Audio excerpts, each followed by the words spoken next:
Right now at 5, the rain is moving out after a spring storm hits the Bay Area. We're tracking how much came down and what your Sunday might look like. Plus, a civil rights investigation now underway at UC Berkeley. The new developments after a confrontation at an off-campus event. And 2 South Bay police officers recovering after being hit during a shootout. We have an update on their conditions tonight.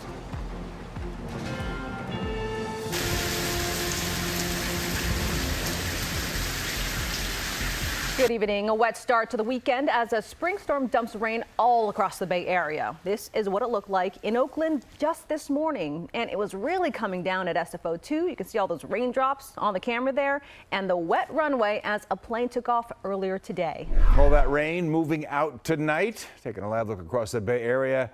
You can see some clouds up there. Looks like some sunshine there on the San Mateo Bridge. Rob Maeda is here to explain it all. Rob. Yeah, by May standards in about 10 minutes.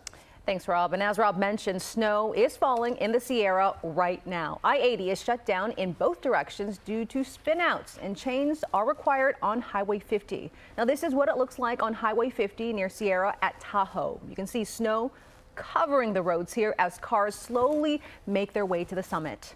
Now, don't forget, you can track the weather while you're on the go by downloading our NBC Bay Area app. Just point your phone at this QR code on your screen, and it'll take you straight to our radar. Follow up now on the 2 San Jose police officers wounded during a shootout Thursday night. Police Officers Association tells us the officers who suffered critical injuries has undergone 2 successful surgeries and is now stable. Now, the second wounded officer continues his recovery as well with less serious injuries. The shootout happened around 10:30 at a hotel in San Jose Santa Teresa neighborhood. Officers were following up on a disturbance call when police say 33-year-old Kevin Briones opened fire. Briones, who has a long criminal history, is now in custody on multiple felony charges.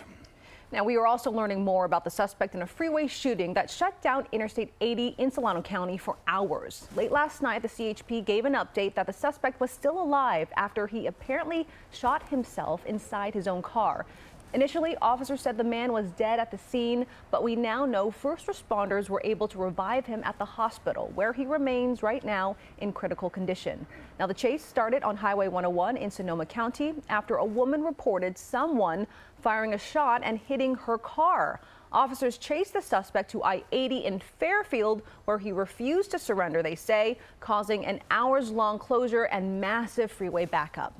Now, an NBC News exclusive, we are learning after a UC Berkeley student disrupted a private dinner hosted by a Jewish law dean and his wife. The school is now investigating whether that student's rights were violated. The incident was caught on video last month. You might remember this. You see Professor Catherine Fisk scuffling with a student activist over a microphone just before the student could give a pro-Palestinian speech. This happened during a private dinner at Fisk's home, where she and her husband invited graduating students over for a dinner. Her husband, law school dean Erwin Chemerinsky, is Jewish. Cal is now investigating a Title IX complaint filed by the student, who is a leading organizer of campus protests. After the incident, the couple said the clash only happened because the student refused to leave their home when they tried to kick her out during the protest. Fisk has not responded to a request to comment. Cal says it can't speak on a personnel matter. The pro-Palestinian camp at UC Berkeley, very active this weekend, even in all this rain. It has been 2 weeks since they first set up camp. Tonight, the movement shows no signs of slowing. There are about 150 tents there, and that number is growing. Students and community members are supporting the protests, saying they will not go home until their demands are met. They want the administration to divest from all companies that do business with Israel, and they want the school to support an immediate ceasefire. Meanwhile, an uptick in confrontations has some Jewish students worried for their own safety.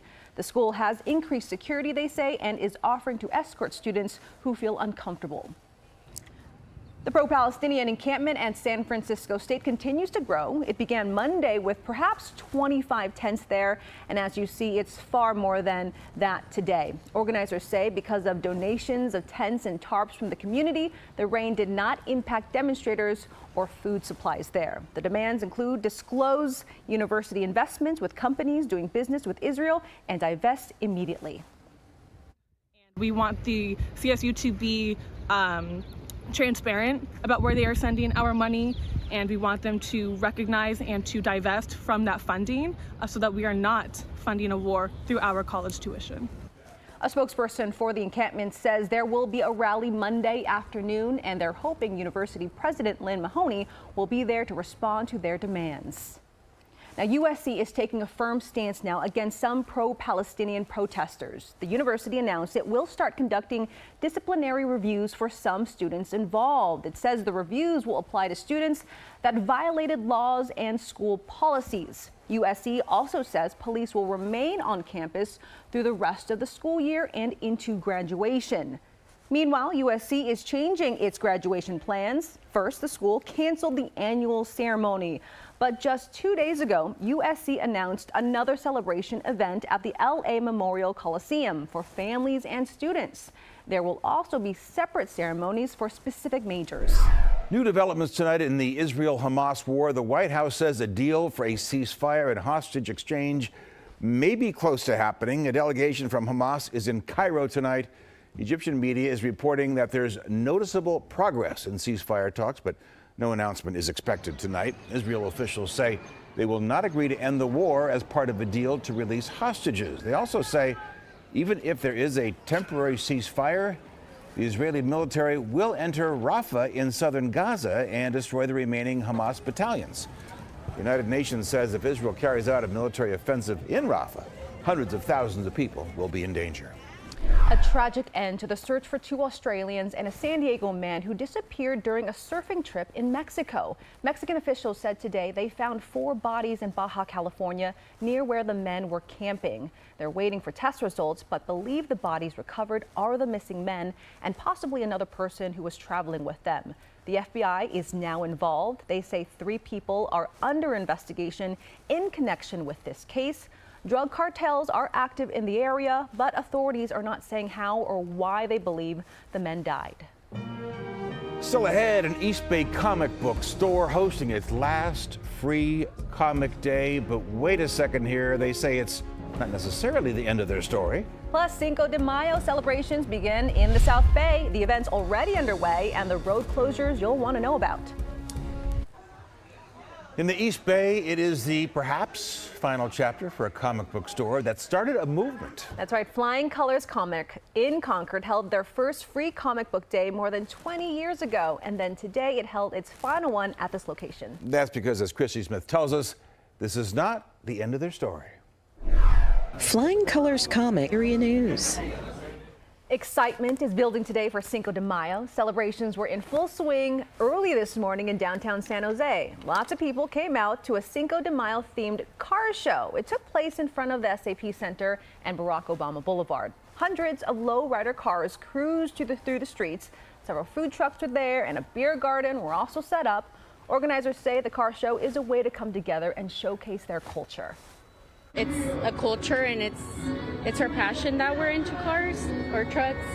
So yeah, it's pretty cool that we get to come out and put ourselves out here.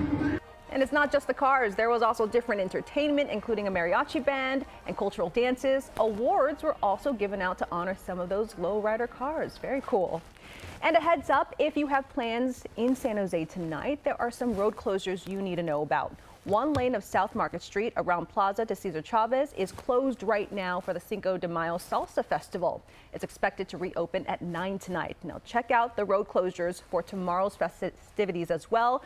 Just go to our website, NBCBayArea.com. All right, let's get back to that spring storm that we all experienced today. Maybe not like this.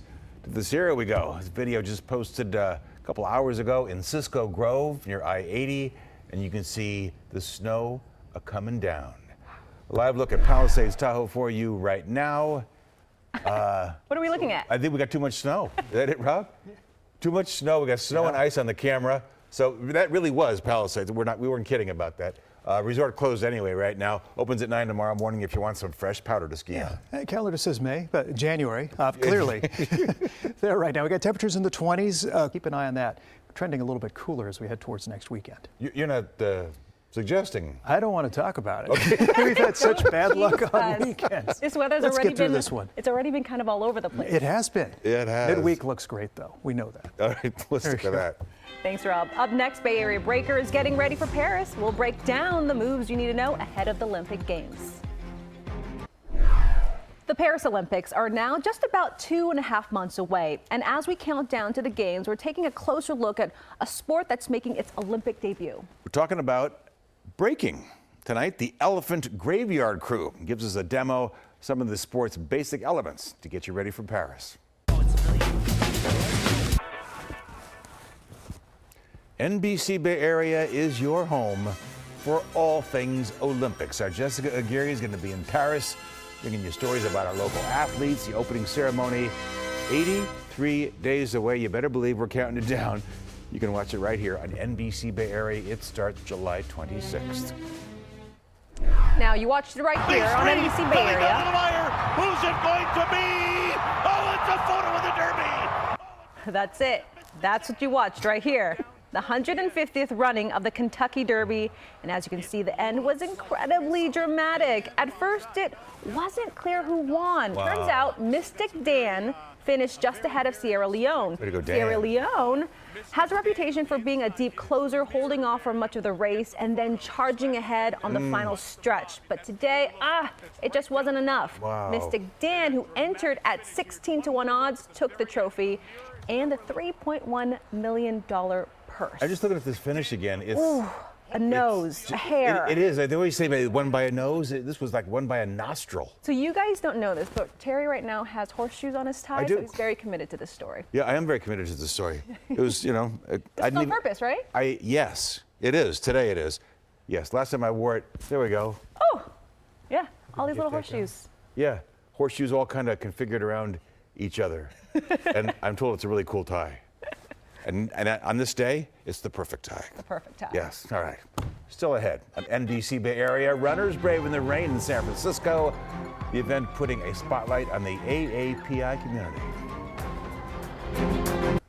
This month marks Asian American, Native Hawaiian, Pacific Islander Heritage Month. In San Francisco today, a staple of the city's celebrations returned. And the rain did not stop people from lacing it up for the third annual Our Heritage 5K. It's a 3-mile walk or run, whatever you want to do, or watch it. It doesn't matter. Organizers say the event embodies the unity and strength of the community. And we were there for the opening ceremony in Japantown. And then runners took off on the route. It passes by 14 different AAPI landmarks, including the Asian Art Museum and Dragon Gate in the city's Chinatown. The event is put on by the nonprofit Asians Are Strong.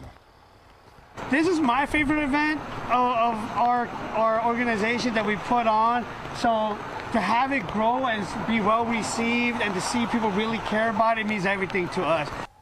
And then rain really didn't play a role. Everybody just having a good time. The race ended in Portsmouth Square, right there in Chinatown, with different food vendors and cultural dances. Also in Chinatown today, the 76th annual Cameron Carnival on Sacramento Street here. The money raised will support the organization's youth and social services programs. You can see the kids here. Now, despite the rain, many people still showed up. There was a bouncy house, games, free giveaways, and of course, you gotta have it. You gotta have the food. Cameron House is celebrating 150 years of community service this year. In honor of that big anniversary, our I know dear her. Bang. I know that woman. I know her too. I know that woman. She visited Cameron House. What is she doing here? To take a look at its rich history and dark past hidden in tunnels. Wow. She is literally climbing through those tunnels, going through those alleys there. Also, what's in store for its future? That's what she looked into moving forward. See her report on our website, nbcbayarea.com/Race in America. All right. Much more ahead on this special hour-and-a-half-long edition of NBC Bay Area News, including our exclusive investigation. Now, the concerns a whistleblower is raising about issues within the Contra Costa County healthcare system. That's coming up. Right now at 5:30, a whistleblower sounding the alarm on issues within the Contra Costa County healthcare system. Why they say it's putting people's health on the line. The interview and investigation you'll see only on NBC Bay Area. Plus, an iconic bakery goes up in flames. A look at the damage as investigators search for the cause.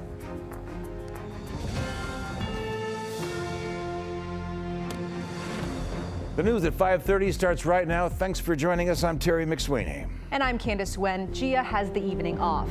Tonight, an NBC Bay Area exclusive. Californians are paying billions of dollars for a new healthcare initiative to help our most vulnerable, like our seniors, the unhoused, and people with mental illness. But in the East Bay, part of the program is accused of cutting some dangerous corners. A whistleblower tells us Contra Costa Health Plan is ignoring medical needs, inflating caseloads, and harming patients. It's been heartbreaking.